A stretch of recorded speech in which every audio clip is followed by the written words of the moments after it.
kënaqësitë e me.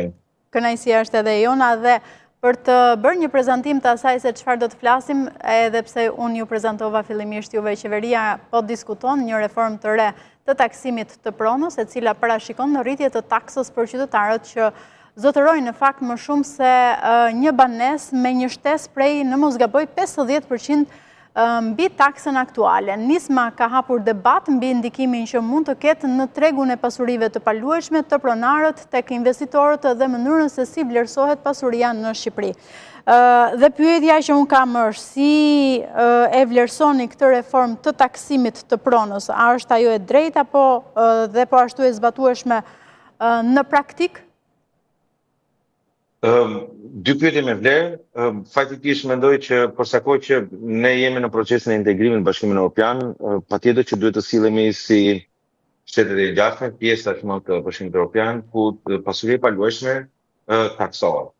Në përgjithësi ne jemi mësuar në Shqipëri që nuk është taksuar, përveç qytetit Tiranës që ka pasur dinamikat, ka pasur pak më tepër, po themi, reflektim të rritjes së vlerës së pronës, shtrëngim për përfshirjen e taksës në faturën e ujit, po themi, në qytete tjera nuk është shleu tamam, kjo edhe për faktin sepse vetëm qyteti Tiranës i ka disi më të përafruara vlerët e pronave me realitetin e tregut, ndërkohë që pjesa tjetër e Shqipërisë fatkeqësisht i ka totalisht jashtë realitetit çmimet e referencës. Kështu që është e prishme, mendoj që po, duhet të kemi një reformë të taksimit të pasurisë paluajshme. A është e drejtë ky version që kemi? Mendoj që ha diskutim. Pra mund të bëhet shkon në drejtimin e dur, por mund të bëhet më i drejtë si sistem. E them këtë gjë që shkon në drejtimin e dur, sepse lëvizin nga një format hibrid që kemi aktualisht, ku ndërtesa taksohet me vlerë dhe toka taksohet me metra katror, taksohet, po themi, sipas metra katror, të dy komponentët, pra të gjitha komponentët, të gjitha tipologjitë e pronave do të shkojnë në drejtimin e taksimit me vlerën sa më përafërt të tregut. Ka një drejtim, që është drejtimi i dur.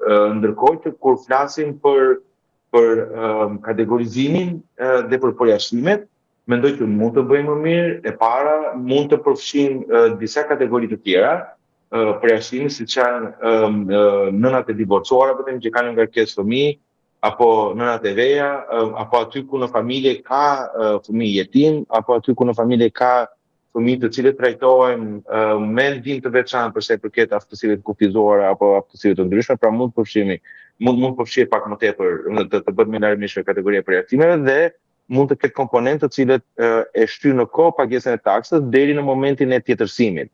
Pra, nëse një familje ka një vështirësi ekonomike, po është në minimumin jetik ose është pak më tepër se minimumi jetik, pavarësisht se në Shqipëri përgjithsisht nuk kemi një minimum jetik të ligjëruar, po themi me shifër të miratuar nga qeveria, të mund të kemi shtyjen e pagesës taksimit deri në momentin e dhurimit, trashëgimisë apo shitjes.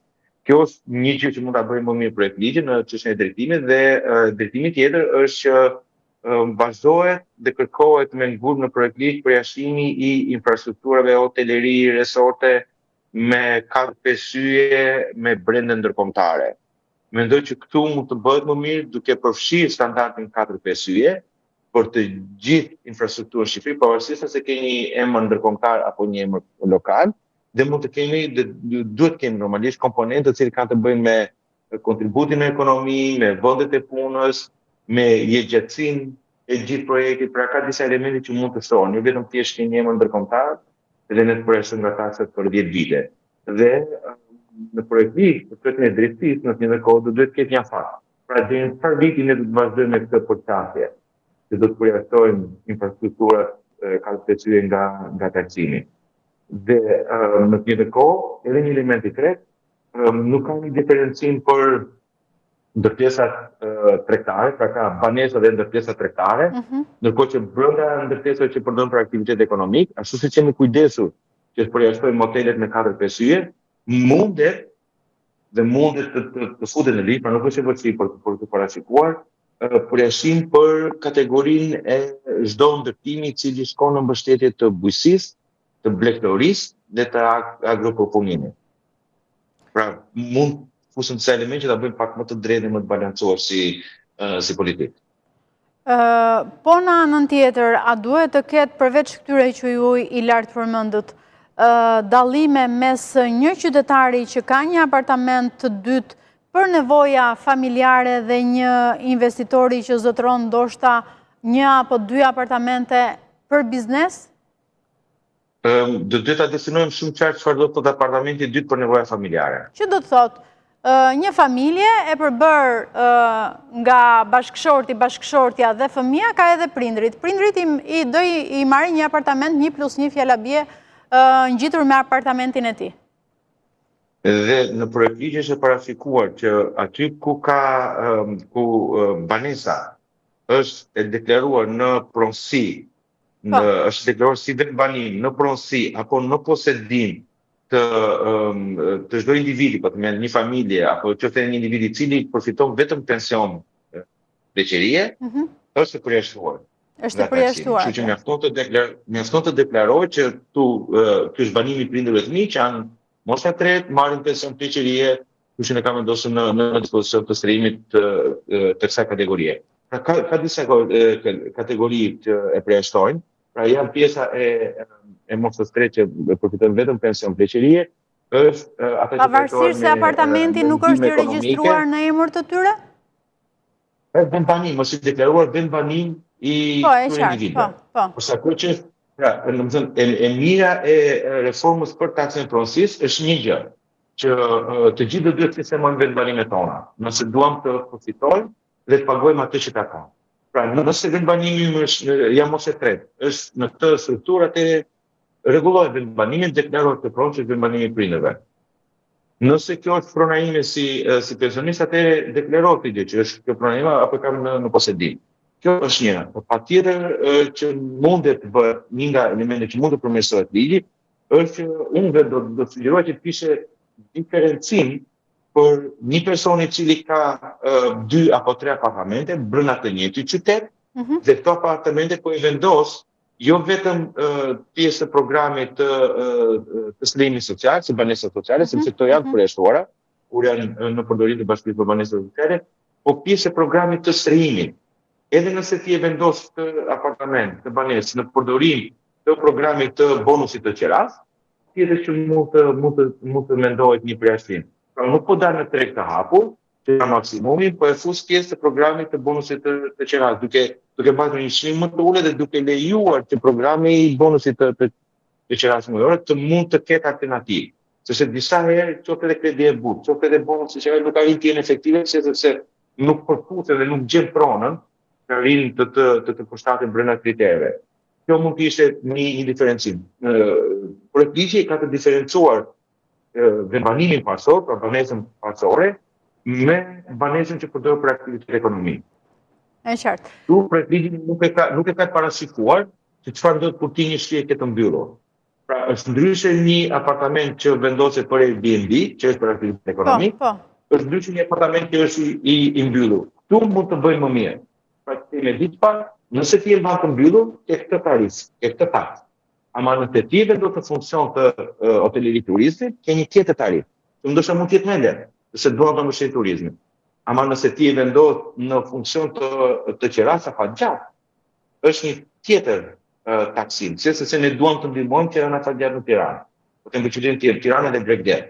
Pra mund të luhet me nivelet e tarifimit, ndoshta mund të jenë në ligj, ndoshta mund të jenë në një aneks, ndoshta mund të jenë në uzime se si të sillet këshillat bashkiake, sepse në pjesën e projektligjit i delegon, pra i pavarësi kush e vendon. Pra thotë 0,1%, 2%, dhe në pra këtë nivelit, por e lënë në dorë këshillit bashkiake Bashkisë për vendosur si të sillet me kategori të ndryshme vlera.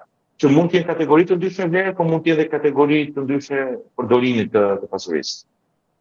Ndërkohë, ju e cekët pak në fillim të kësaj bisede, në vendet e tjera europiane, si funksionon taksimi i pronave të dyta apo edhe të shumë fishta dhe çfarë mund të mësojë ndoshta Shqipëria nga këto modele europiane? Në vendet e zhvilluara, patjetër që diferencohet. Prona e parë me pronën e dytë, pronën e tretë, prona për Airbnb ka taksim të ndryshëm. Ajo që ndodh në vendet e zhvilluara që ka një unifikim të sjelljes me pronën. Pra, nuk mund të kemi një taksim të diferencuar për banesën e parë, ku bëhet fjalë për taksën e pasurisë në nivelin lokal, dhe të kemi një sjellje njësor, sikur ti jesh një supermarket, sikur ti jesh një biznes i madh, kur bëhet fjalë për të tregtuar pasurinë e paluajshme. Pra, ne sot ne kemi dy sjellje të ndryshme. Kur flasim për taksën lokale, taksën e pronës, banesa e parë 50% po themi e kursyer. Banesa e dyshme 100% vazhdon të paguan. Ndërkohë që kur ti tregton pasuri, pavarësisht se kjo është banesë pasore, ne të katojmë 50%. Pra, harmonizimi i gjithë kuadrit ligjor të projekte fiskale me pasuritë e paluajshme ndodh në vendet e zhvilluara, në Shqipëri është akoma shumë larg. Dhe mendoj që këtu ne duhet të mësojmë. Banesa e parë që banesa e parë dhe përjashtohet nga taksimi ose vërtetohet taksa lokale dhe përjashtohet nga tatimi në buxhetin kapital. Ndërkohë që atë që mund të mos është Shqipëria dhe që duke përpjekur ta bëjmë këtë legjislacion, përveçse po i kategorizojmë, po i bëmë më të larmishme kategoritë. Deri ditën e dielën ne kishim ndërtesa për banim, ndërtesa për aktivitet tregtar, dhe dy tipologji prona, pra toka bujqësore, toka tuaj. Tani kemi dy kategori të reja që janë pyet, dhe kemi toka për përdorim të tjerë, pra janë 6 kategori taksimi. Po mëson nga diferencimi, shi e parë dhe shi e tjera, dhe në të njëjtën kohë po tenton Shqipëria të tregfishojë 2.5 dhe 3.5 herë të ardhmet nga taksat e batunë e paluajshme. Ndërkohë që është në drejtim të duhur dhe duke mësuar. Në shtete të tjera, që është shumë më tepër. Pra ne po mundojmë të kemi 0,7 deri 1% të prodhimit të brendshëm bruto.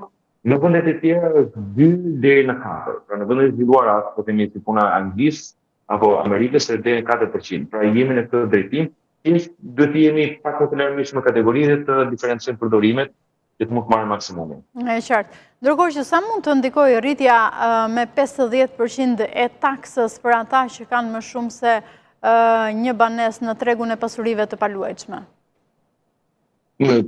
Patjetër që do ndryshojë, se sot e kemi 0.05 me vlera të pronës të cilat janë larg realitetit. Qoftë edhe në Tiranë ka një diferencë 20-30% nga realiteti.